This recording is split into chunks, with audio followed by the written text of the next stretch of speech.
before it runs.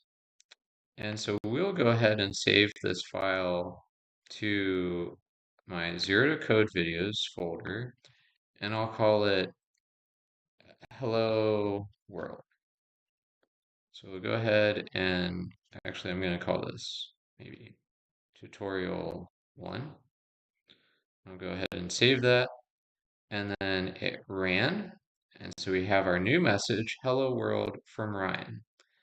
Now for this Bart Simpson program, we want the computer to print this 1,000 times in a row, really leveraging the computer. Computers are very fast, but they're not so smart. Again, they only do exactly what you tell them to do, not what you necessarily want them to do.